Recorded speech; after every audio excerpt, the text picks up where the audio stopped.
நேரலை வணக்கம். நான் உங்கள் மார்ஷல் ரை. சிறப்பு நேர்காணலுக்காக நம்முடன் மூத்த பத்திரிகையாளர் திரு மணி இணைந்திருக்கிறார். வாருங்கள் ஒரு பேசுவோம். சார் வணக்கம். வணக்கம். டிடிவி தினகரனுடன் அண்ணாமலை அவர்கள் சந்திப்பு நடத்தியிருந்தார்.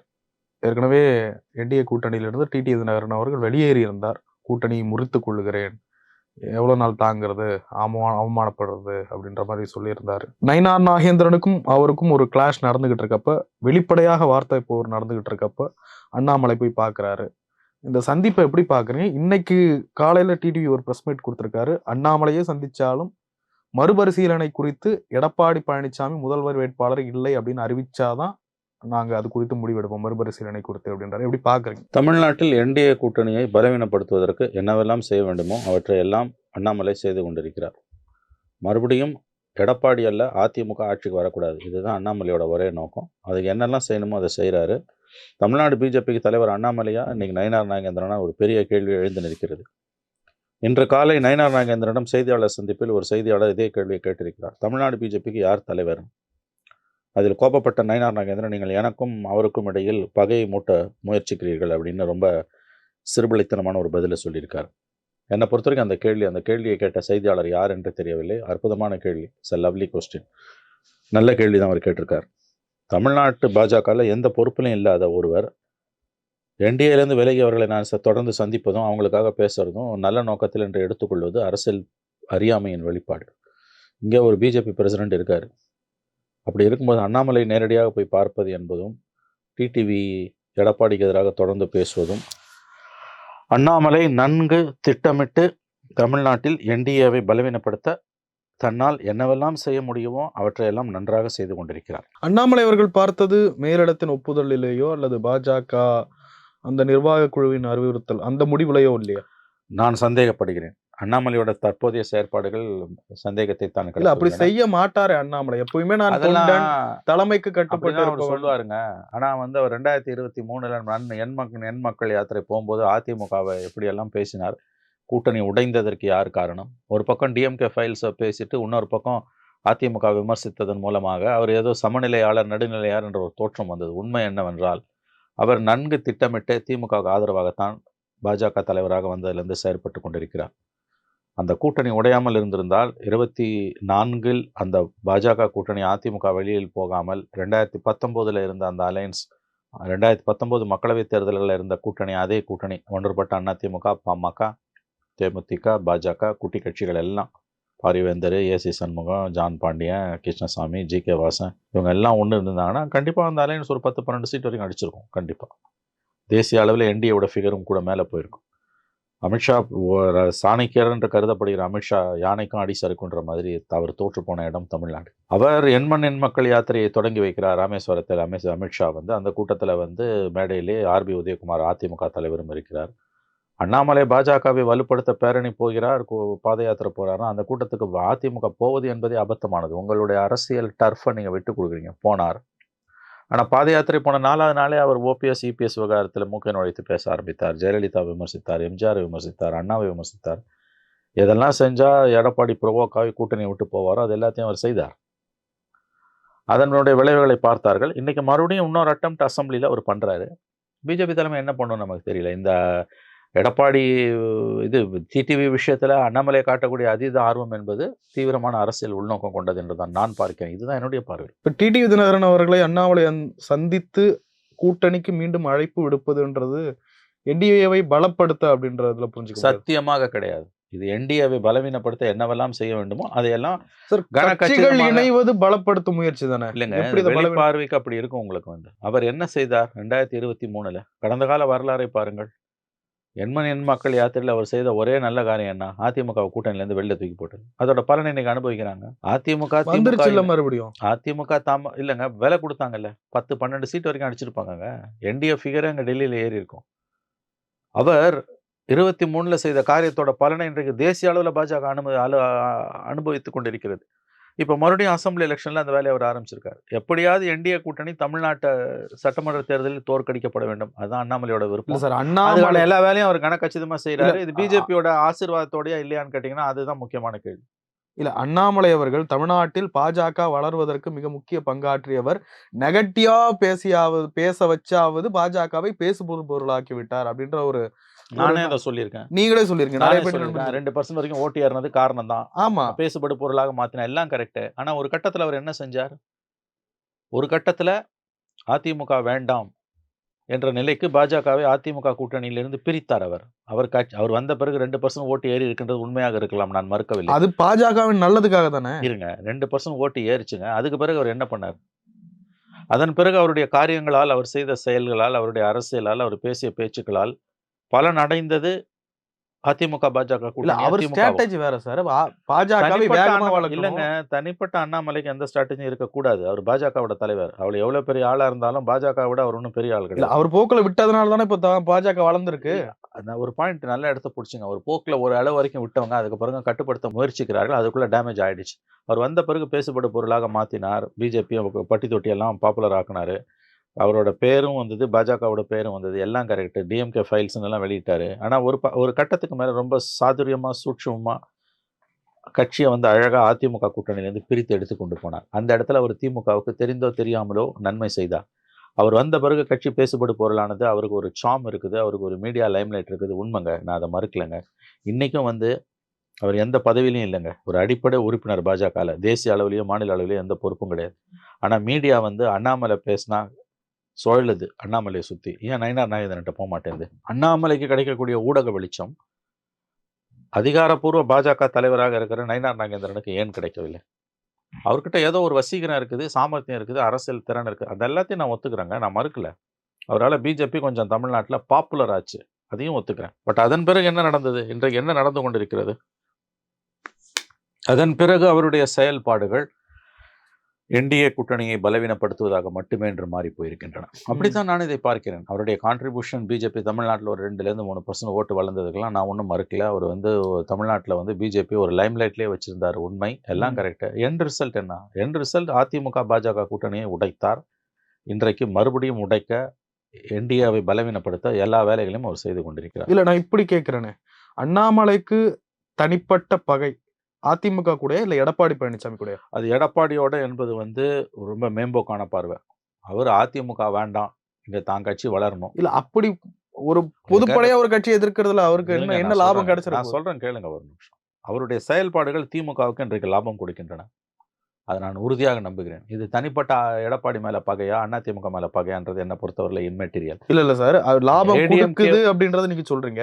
அண்ணாமலையினுடைய இன்டென்ஷன் அதுவான்னு நான் கேட்கிறேன். அண்ணாமலையோட இன்டென்ஷனும் அதுதான். அதிமுக வரும், எடப்பாடி மட்டும் இல்ல, அதிமுகவே அகல வேண்டும். அதுக்கு பிறகு களம் வந்து திமுக பிஜேபி என்று உருவாக வேண்டும். அந்த இடைப்பட்ட காலத்துல இன்னொரு ஆட்சி காலம் திமுக கிடைக்குதுன்னா கிடைச்சிட்டு போட்டுன்னு அவர் நினைக்கிறார். அந்த இடத்துக்கு அவர் வந்துட்டார். ஆனா திமுகவுக்கு எதிரி தான் அண்ணாமலை. அதிமுகவை பலவீனப்படுத்துவது அண்ணாமலையோட பிரதானமான நோக்கம். அதுக்கு பிறகு அந்த இடத்தை தான் கைப்பற்ற வேண்டும், பிஜேபி கைப்பற்ற வேண்டும் என்று வைத்துக் கொள்ளலாம். இதுதான் அவருடைய இலக்கு. இன்றைக்கு திமுகவை தோற்கடிக்கணுமா அல்லது அதிமுகவை பலவீனப்படுத்தணுமானா அவருடைய நோக்கம் அதிமுகவை பலவீனப்படுத்துறது, திமுகவை தோற்கடிப்பது அல்ல. அதுக்கான எல்லா வேலைகளையும் அவர் 23லயே ஆரம்பிச்சிட்டாரு. 24 பார்லிமெண்ட்ல அதை அச்சீவ் பண்ணிட்டாரு. இப்போ 26ல அச்சீவ் பண்றதுக்கான முயற்சிகளை மேற்கொண்டிருக்கிறார். இது பாருங்க, அவர் வந்து அவருடைய செயல்பாடுகள் எல்லாமே நீங்க வந்து டிஎம்கே ஃபைல்ஸ் அவர் வெளியிட்டதாகட்டும், அதுக்கு பிறகு அவர் சவுக்கால தான் அடிச்சுக்கிட்டதாகட்டும், அதன் பிறகு அவர் முன்னுக்கு பின் முரணா பேசின பல விஷயங்கள் ஆகட்டும், அந்த ஒரு த்ரெட் இருக்கும். there is a method in the madness வாங்க. அவரோட குறி திமுகவை வீழ்த்துவது அல்ல, அதிமுகவை பலவீனப்படுத்துவது. அது எடப்பாடியை பலவீனப்படுத்துவது என்று மேம்போக்காக பார்த்தால் தெரியலாம். அது உண்மையில் அதிமுகவை பலவீனப்படுத்துவது. உங்களுக்கு நான் ஒரு வார்த்தையை சொல்லுகிறேன். 2021ஆம் ஆண்டு அவர் தமிழ்நாடு பாஜக தலைவராக நியமிக்கப்பட்ட பிறகு கொடுத்த முதல் செய்தியாளர் சந்திப்பு, ஃபர்ஸ்ட் பிரஸ் கான்ஃபரன்ஸ்ல அவர் சொன்ன வார்த்தை, இதுவரை தமிழக அரசியல் களம் திமுக அதிமுக, திமுக டிஎம்கே வர்சஸ் ஏடிஎம்கே என்று இருந்தது. இதுவரை அரசியல் களம், தமிழ்நாட்டு அரசியல் களம் திமுக அதிமுக என்று இருந்தது. இனிமேல் இது திமுக பிஜேபி, டிஎம்கே வர்சஸ் பிஜேபி என்று தான் இருக்கும்னார். டே 1ல அவர் கொடுத்த பிரஸ் மீட். அதன் பிறகு எவ்வளவு சம்பவங்கள் நடந்தது, என்னென்னமோ பண்ணார். அவர் திமுகவை எதிர்க்கிற மாதிரிலாம் நிறைய காரியங்களை பண்ணார். ஆனால் திமுக ஒரு நெருக்கடியில் இருக்கும்போது ஏதாவது ஒரு காரியத்தை செய்து அவர் அந்த நெருக்கடியிலிருந்து திமுகவை காப்பாற்றத்தான் முயற்சித்திருக்கிறார். இந்த இப்போ போய் வந்து ஒன்றுபட்ட என்டிஏ உருவாக்கத்துக்கெல்லாம் டிடிவியை பார்த்தான்லாம் இதெல்லாம் கதை இழக்கிறார்கள். தன்னால் முடிந்த அளவுக்கு அவர் என்டிஏவை பலவீனப்படுத்த எல்லா வேலைகளையும் செய்கிறார். அப்படிதான் நான் இதை பார்க்குறேன். இது பிஜேபியில் இருக்க சம்மந்தப்பட்டவங்களுக்கு தெரியும். அவங்க பிரச்சனையை இப்போ தேசிய தலைமைக்கு கொண்டு போயிருக்காங்க. நேற்றுக்கோ முந்தா நாளோ டெல்லி போயிருந்தார் நயினார் நாகேந்திரன். தேசிய தலைவரிடம் ஒரு விழாவாரியாக இது குறித்து பேசியதாக சொல்லுகிறார்கள். இப்பொழுதுதான் தேசிய தலைமை விழித்துக் கொள்ள ஆரம்பித்திருப்பதாக சொல்லுகிறார்கள். இதற்கு முன்பெல்லாம் அண்ணாமலைக்கு எதிராக எந்த புகாரை கொண்டு போனாலும் அதை கண்டுகொள்வதாக இல்லை நட்டாவோ அமித்ஷாவோ. இன்றைக்கு அவர்கள் விழித்துக் கொண்டிருக்கிறார்கள் என்றுதான் சொல்லுகிறார்கள். இல்ல, அண்ணாமலை அவர்கள் ஐபிஎஸ் அதிகாரியாக இருந்தவர். ஒவ்வொரு வார்த்தையும் கவனமாக தெளிவாக பார்த்து பயன்படுத்தக்கூடியவர். அவருடைய பத்திரிகையாளர் சந்திப்பில் அவர் பதிலளிக்கிற விதத்தை பார்த்தாலே அவர் தெரியும். அப்படிப்பட்ட அண்ணாமலை அவர்கள் தலைமை ஒரு விஷயத்துல விரும்பலன்னு தெரிஞ்சும் இப்படி ஒரு மூவ் எடுப்பாரா? அப்படி மூவ் எடுக்கிறதுனா அவருடைய இன்டென்ஷன் கூட்டணிக்குள்ள கொண்டு வரதா, இல்ல ஒரு கழகத்தை பாஜகக்குள்ள உண்டாக்குறதா, அல்லது கூட்டணிக்குள்ள உண்டாக்குறதா? கூட்டணிக்குள்ள கலகத்தை உண்டாக்குறது, பாஜகவை பலவீனப்படுத்துவது. அதிமுக வேண்டாம் பாஜகவுக்கு, திமுகவை அதனால அண்ணாமலை முடிவெடுக்க முடியாது. இல்ல முடிவெடுக்க முடியாதுங்க. தன்னால முடிஞ்ச வரைக்கும் தான் காரியத்தை பண்றாரு அவரு. மேலிடத்துக்கு விருப்பம் இல்லைன்னா இவர் செஞ்சும் பயன் இல்லல்ல. இன்னைக்கு அவர் மேலிடத்தை மீறி போக ஆரம்பிச்சிருக்காரு. கட்சி வருது இல்லல்ல. இது பாருங்க, நீங்க மாத்தி மாத்தி பேசுறீங்க. அண்ணாமலை அவர்கள் தெளிவா ஒரு நோக்கத்தோட, ஒரு செயல் திட்டத்தோட, ஆக்ஷன் பிளானோட தான் இருக்காரு. அது என்னன்னா 24ல் ஒரு மாதிரி ஏடிஎம்கே பிஜேபி கூட்டணி வராம தடுத்துட்டோம். இப்ப வந்துருச்சு. இப்ப இந்த கூட்டணி வரும் நாட்களில் பலமடைய வாய்ப்பு உண்டு. இது வரைக்கும் ஜெல்லாவில் பை ஜனவரி வாக்கில் நவம்பர்ல பீகார் எலெக்ஷன் முடிஞ்ச பிறகு அமித்ஷா கவனம் இந்த பக்கம் திரும்பும். அவர்கள் கண்டிப்பாக சில நடவடிக்கைகள் எடுக்க தான் போகிறார்கள். இந்த அலையன்ஸ் பை டிஃபால்ட்டாக கூட வலுவானதாக மாறிவிடக்கூடாது என்பதில் அவர் தெளிவாக இருக்கிறார். அதனால தான் அவர் இந்த மாதிரியான வேலைகளை செய்து கொண்டிருக்கிறார். தனியாக அவருக்கென்று ஒரு செயல் திட்டம் வந்துவிட்டது.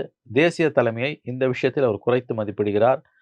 ஒரு தனியாக ஒரு கடை விரிப்பதன் மூலமாக அதை தேசிய தலைமை இதுவரை அனுமதித்தது போல் இனிமேல் அனுமதிக்காது என்ற புரிதல் அவருக்கு இல்லை. யானைக்கும் அடிசருக்கும் தெளிவாக நான் சொல்கிறேங்க. மறுபடியும் அவருடைய ஒவ்வொரு செயல்பாடும் தமிழகத்தில் என்டிஏவை பலவீனப்படுத்துவது தான். அதை 23ல் அச்சீவ் பண்ணாரு. 26ல் அச்சீவ் பண்ணுறாரா இல்லையான்றது நமக்கு அப்போ தான் தெரியும். அண்ணாமலைக்கு இதனால் தனிப்பட்ட முறையில் என்ன லாபம்? அவர் தனிப்பட்ட முறையில் ஒரு தானுக்கு உரிய அங்கீகாரம் கிடைக்கலன்னு நினைக்கிறாரு. அவர் கட்சி ஆரம்பிப்பார்லாம் சொல்கிறாங்க. நேற்று வரை கூட நான் அதை நம்பவில்லை. ஆனால் இன்றைக்கு வரக்கூடிய செய்திகள் எல்லாம் அவருக்கு பல்வேறு நோக்கங்கள் இருப்பதாகத்தான் தெரிகிறது. அவர் கட்சி ஆரம்பிப்பாரா, தலைமை அதை அனுமதிக்குமா, அதெல்லாம் நமக்கு தெரியாது.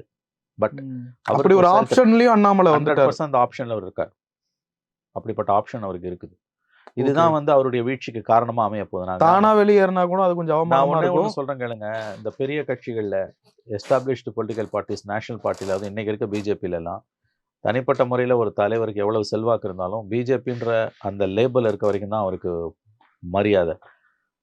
பிஜேபி இல்லைன்னா அண்ணாமலை ஜீரோ. பிஜேபிக்கு தமிழ்நாட்டில் மரியாதை இருக்கு. பிஜேபி இப்போ அண்ணாமலை இல்லைன்னா அந்த 1% 1/4% குறையலாம். அது பாருங்க, அண்ணாமலையால பிஜேபி வளர்ந்ததுன்னு சொல்றதை விட அது ஒரு பாப்புலரைஸ் ஆச்சுங்க. அது ஒரு பேசுபடு பொருளாச்சு. அண்ணாமலை போறதால பிஜேபியோட வாக்கு வங்கி போயிடுன்றதெல்லாம் அபத்தமானது. அப்படி எந்த தனி மனிதனும் கிடையாதுங்க. அது ஒரு சித்தாந்த ரீதியாக இயங்குற பார்ட்டிங்க. அதை புரிஞ்சுக்கோங்க. அது ஒரு ஹிந்துத்துவா பார்ட்டி. இப்போ அண்ணாமலை அவர் எப்பங்க அரசியலுக்கு வராரு? 1980லேருந்து இருக்க கட்சி அது. அதுக்கு முன்னால ஜனசங்கம் 52லேருந்து இருக்க கட்சி. அப்போ அந்த கட்சியை 70 வருஷமா இருக்க கட்சியை நம்ம பார்க்கணும். அதை விட முக்கியம் 1925ல் ஆரம்பிச்ச ஆர்எஸ்எஸ் நூற்றாண்டுகளை கண்ட இயக்கம். வருவான் போவான், ஆனால் அவங்களுக்கு அந்த 4லேருந்து 5% ஓட்டு இருந்துகிட்டே இருந்தது. இவர் வந்தோன்னா கொஞ்சம் கூடி இருக்கு, நான் அதை மறுக்கவில்லை. ஆனால் கட்சிக்குள்ளே இருக்க வரைக்கும் தான் அந்த மரியாதை. அண்ணாமலை வெளியில போனார்னா அவரால் கட்சிக்குள்ள வந்தவங்க வெளியில போக மாட்டாங்க. அதை ஞாபகம் வச்சுக்கோங்க. அது ஒரு சித்தாந்த ரீதியாக இயங்குற பார்ட்டி. அண்ணாமலைக்கு ஊடகங்கள் கொடுக்கக்கூடிய அந்த முக்கியத்துவம் என்பது அவருடைய உண்மையான திறமைக்கு சற்றும் பொருத்தம் இல்லாதது. அவர் அழகாக மேனேஜ் பண்ணுறாரு மீடியாவை. அவருக்குன்னு ஒரு ஐடி விங் ஒர்க் பண்ணுது. எல்லா வேலையும் அவங்க செய்கிறாங்க பல்வேறு சாமர்த்தியமான செயல்பாடுகளின் மூலம். பட் ஒன்ஸ் பிஜேபி, எழுதி வச்சுக்கோங்க மார்ஷல், பிஜேபியிலேருந்து அண்ணாமலை வெளியேறினாலோ வெளியேற்றப்பட்டாலோ அவர் செல்லா காசாக ஆவார். எழுதி வைத்து. அண்ணாமலையை விட பிஜேபி பெருசு. எந்த தனிநபரையும் விட பிஜேபி ஒரு பெரிய கட்சி. அது மறந்துடாதீங்க. இல்ல தமிழ்நாடு பெரும்பாலும் தலைவர்களை பார்த்து தலைவர்களின் முகத்துக்காகவே ஓட்டு போட்ட மாநிலம். அதுவே முதல்ல தப்பானது. எந்த காலத்திலும் இப்படி போட்டதில்லை. அந்த தலைவர்கள் சில விழுமியங்களை ரெப்ரசென்ட் பண்ணாங்க. அதிமுகவுக்கு ஏன் ஓட்டு போடல? கேளுங்க சார், அந்த தலைவர்கள், நீங்கள் சொல்லக்கூடிய அந்த பெரிய தலைவர்கள் என்பவர்கள் சில விழுமியங்களை பிரதிநிதித்துவப்படுத்தியதால் அவர்கள் வளர்ந்தார்கள். திமுகவுக்கு எதிரான உணர்வுகளை, ஆன்டி டிஎம்கேவை ரொம்ப அழகாக பிரதிநிதித்துவப்படுத்ததால் எம்ஜிஆர் வளர்ந்தார். அதன் பிறகு ஜெயலலிதா வளர்ந்தார். ஓரளவு எடப்பாடி வளர்ந்தார். இன்னைக்கு அதில் அவர் தொய்வடைந்திருக்கிறார். அதனால தான் அவருக்கு அந்த வீழ்ச்சி வருகிறது. அண்ணாமலை என்பவர் பாரதிய ஜனதா கட்சி என்கின்ற அந்த வலதுசாரி கட்சியின் ஆர்எஸ்எஸ் சித்தாந்தத்தின் ஒரு அரசியல் முகம். அந்த கட்சிக்கு என்று சித்தாந்தங்கள் இருக்கிறது, கோட்பாடுகள் இருக்கிறது. அண்ணாமலை பிஜேபியிலேருந்து வெளியில போனாருன்னா அவருக்கு, நான் மறுபடியும் சொல்லுகிறேன், அவர் ஒன்றுமில்லாமல் கரைந்து போவார்.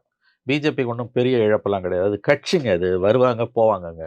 என்ன பெருசா அவர் கட்சியை வளர்த்து. அண்ணாமலை சித்தாந்தவாதின்னு பாக்குறீங்களா?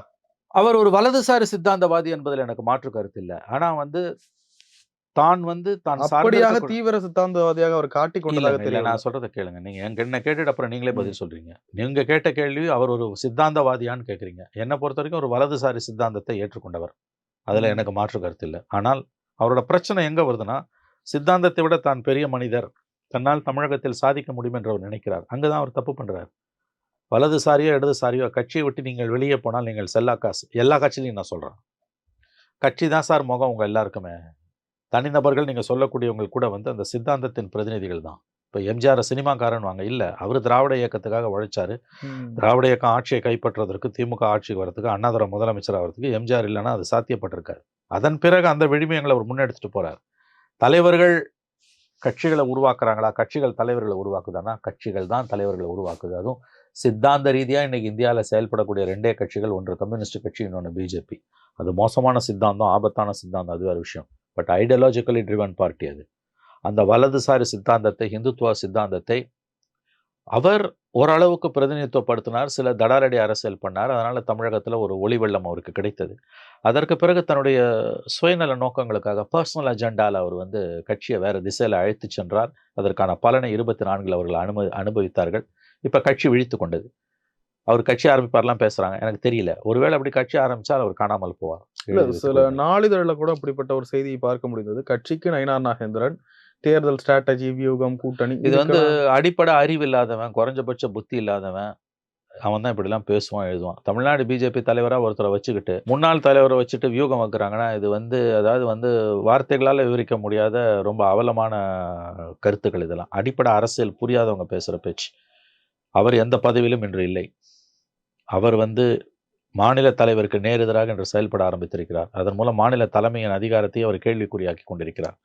இன்னும் பாஜக கீழே போகும்.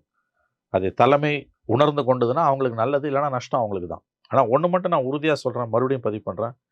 தன்னால் முடிந்த வரைக்கும் தமிழ்நாட்டில் என்டிஏவை பலவீனப்படுத்துறதுக்கு என்னெல்லாம் செய்ய முடியுமோ அந்த திருக்காரியத்தை மிக அழகாக செய்து கொண்டிருக்கிறார் அண்ணாமலை. இதுல இன்னொரு விஷயம், இப்படியும் சொல்றேன், இதை கேட்கலாமான்னு தெரியல. சமுதாய ரீதியில ஒரு பாலிடிக்ஸ் நடக்குது. அண்ணாமலை நான்சென்ஸுங்க. அப்படிலாம் வந்து அவர் கவுண்டரு, எடப்பாடி கவுண்டர் அதெல்லாம் வேலைக்கே ஆகாதுங்க. மக்கள் வந்து ரொம்ப தெளிவாக இருக்காங்கங்க. அவ்வளோ தூரம் ஒரு சமுதாய தலைவரும் கிடையாது. அதை புரிஞ்சுக்கோங்க. அதை செய்யறதுக்கும் ஒரு சாமர்த்தியம் வேணும். 4 வருஷத்துக்கு முன்னால் ஒரு ஐபிஎஸ் ஆஃபீஸர் ஒரு தன்னோட சமுதாயத்தில், அவர் பிறந்த அந்த கவுண்டர் சமுதாயத்தில் ஒரு அப்படியே இது பொங்கி வந்து எல்லாம் ஓட்டு போட்டுருவாங்க. அப்படிலாம் எதுவுமே இல்லைங்க. எடப்பாடிக்கு அது கிடையாது. அதை ஞாபகம் வச்சுக்கோங்க. மக்கள் வந்து ரொம்ப தெளிவாக இருக்காங்க. இன்றைக்கு அவருக்கு கிடைக்கக்கூடிய புகழ், மரியாதை, பிரபலம், அந்த ஒளி வெள்ளம் எல்லாமே பிஜேபியில் இருக்காருன்னு கிடைக்குது. தயவு செஞ்சு அதை புரிஞ்சுக்கோங்க. பிஜேபி இல்லைன்னா அண்ணாமலை பூஜ்யம். அண்ணாமலை இல்லைன்னா பிஜேபிக்கு ஒன்றும் பெரிய இழப்பெல்லாம் கிடையாது. இந்த அடிப்படை புரிதல் நமக்கு வேணும். ஏன்னா அது ஒரு சித்தாந்தம். நான் மறுபடியும் சொல்கிறேன், மற்ற கட்சிகளில் இப்படி ஒருத்தன் இருந்தால் கூட ஏதோ அவங்களுக்கு தனிப்பட்ட செல்வாக்கு இருக்குன்னு நம்ம ஓரளவு பேசலாம். கம்யூனிஸ்ட் கட்சிகள்லையும் பிஜேபிலையும் எவ்வளவுதான் அப்பாட்டக்கர் தலைவராக இருந்தாலும் அந்த கட்சியால் தான் அவருக்கு பெருமையை ஒழிய அவரால் ஒன்றும் கட்சிக்கு பெருமை கிடையாது. டிடிவி தினகரன் வருவதால் பாஜக என்டிஏ கூட்டணிக்கு பலம் தானே?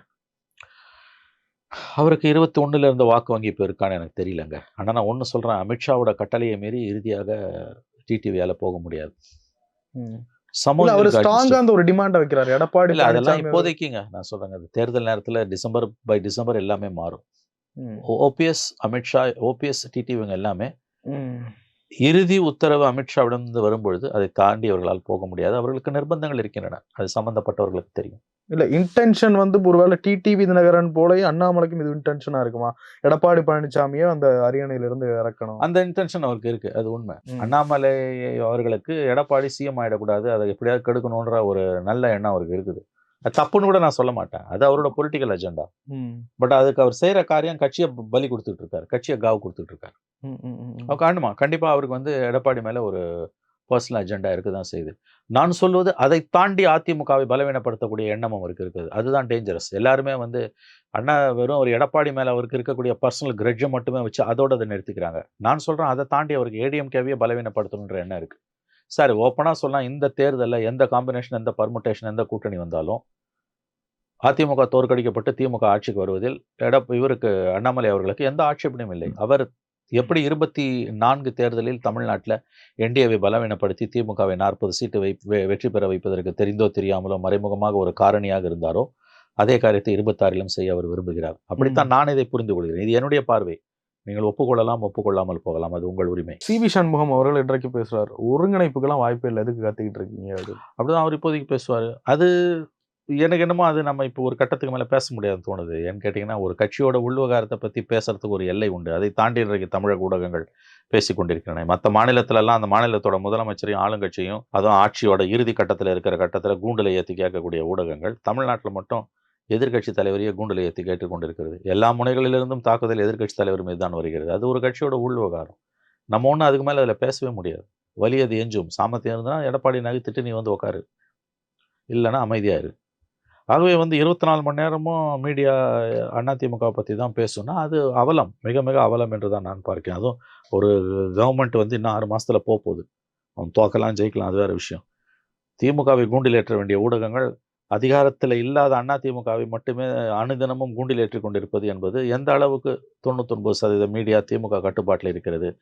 டெல்லியில இருக்க மோடி கட்டுப்பாட்டுல இருக்க கோதி மீடியா, மடியில இருக்க மீடியாவை விட தமிழ்நாட்டு மீடியா மோசமானது என்பதற்கு இந்த எளிய உண்மைகளே சாட்சியம் என்று நான் கருதுகிறேன். நிறைய விஷயங்களை பகிர்ந்து கொண்டீங்க. நன்றி சார். நன்றி மாஷ்.